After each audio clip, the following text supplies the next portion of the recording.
Alors, parlons un peu du cycle de 7 ans.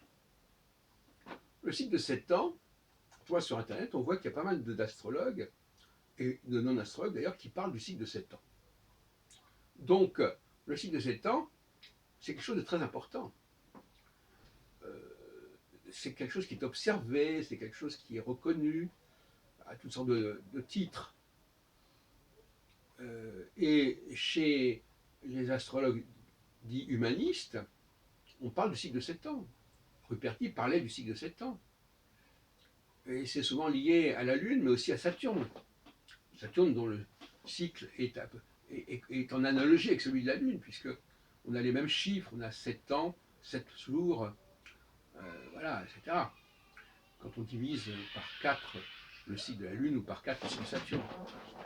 Et c'est aussi l'astrologie des directions secondaires, un jour égale un an, qu'on retrouve dans la Bible, 40 jours pour 40 ans, etc. Donc, on a là quelque chose de très intéressant. Et jusqu'à présent, on n'avait pas trouvé de clé astrologique pour rendre compte de cela, sinon certains bricolages assez fictifs, parce que baser le cycle de 7 ans sur le passage de Saturne sur les équinoxes et les solstices, comme je l'ai fait d'ailleurs il y a 40 ans, ou baser le cycle de 7 ans sur le passage sur les angles, les angles horizon et méridien, ou sur les maisons. Tout ça, ce sont des divisions qui sont fictives, qui sont factices.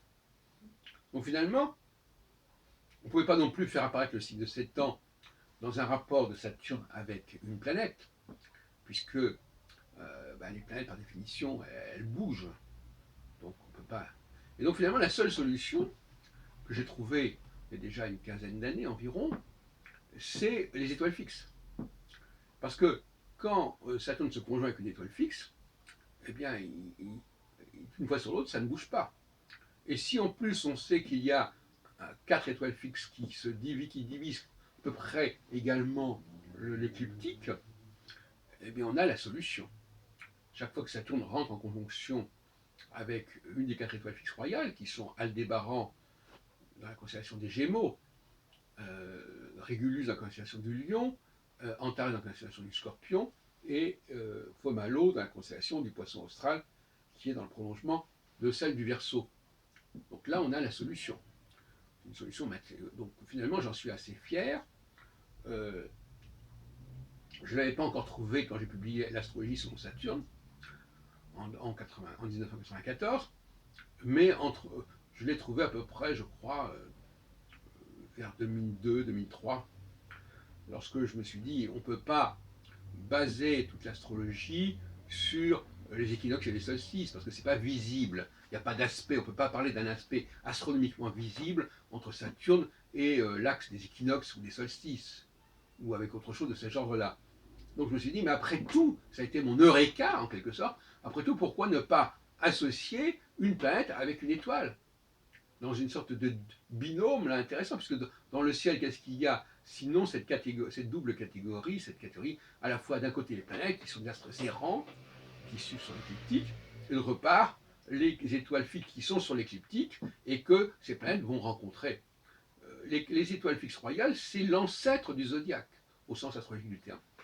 C'est-à-dire que quand on s'intéresse au zodiaque en astrologie, en réalité, c'est par référence aux 4 étoiles fixes royales qui balisent en quelque sorte l'écliptique et qui sont en quelque sorte le pivot, le noyau dur du zodiaque. En fait. Et d'ailleurs, le symbolisme zodiacal s'explique à une double origine. Il a une origine liée aux saisons, mais concernant les 4 étoiles fixes royales, les 4 constellations centrales, ça n'a rien à voir avec les saisons. Donc, il y a donc un premier zodiaque uniquement axé sur les 4 étoiles fixes royales, et puis on a rajouté 8 signes supplémentaires qui sont inspirés par les 4 saisons. Voilà, donc finalement, c'est comme ça qu'il faut comprendre les choses.